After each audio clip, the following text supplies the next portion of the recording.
Digital రంగంలో ఎన్నో ఛానళ్లు ఉన్నప్పటికీ దళితులు డిజిటల్ రంగంలో రాణించాలన్న ఉద్దేశంతో మీసాల రామన్న మరొక కొత్త YouTube channel AA33 TV news channel ఏర్పాటు చేయాలని నిర్ణయించుకున్నారు. ఎట్టకేలకు శుక్రవారం నాడు అంబత్రేయ క్షేత్రం పీఠాధిపతి డాక్టర్ శ్రీ శ్రీ శ్రీ ఆదిత్య పరాశ్రీ స్వామీజీ చేతుల మీదుగా వారి క్షేత్రంలో AA33 టీవీ న్యూస్ ఛానల్ను శ్రీ శ్రీ శ్రీ డాక్టర్ ఆదిత్య పరాశ్రీ స్వామీజీ గారి చేతుల మీదుగా ఆవిష్కరించడం జరిగింది. యూట్యూబ్ ఛానల్ను ఏర్పాటు చేయడం అభినందనీయమని, అన్ని యూట్యూబ్ ఛానళ్లతో పోటీపడి ముందంజలో ఉండాలని మీసాల రామన్నను వారి బ్రదర్స్ను స్వామీజీ అభినందించారు.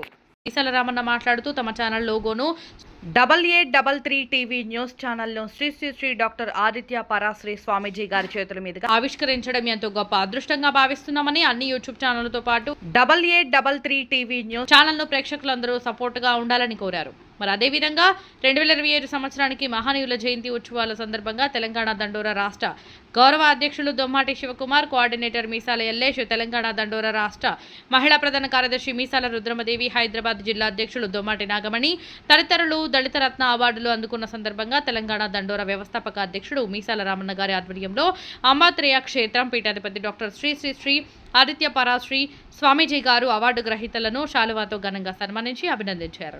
ఇలాంటి అవార్డులు మరెన్నో జాతీయ స్థాయిలో పొందాలని ఆశీర్వదించారు. కార్యక్రమంలో తెలంగాణ దండోరా నాగరాజు, తెలంగాణ దండోరా నాయకుడు తదితరులు పాల్గొని స్వామీజీ ఆశీస్సులు పొందారు.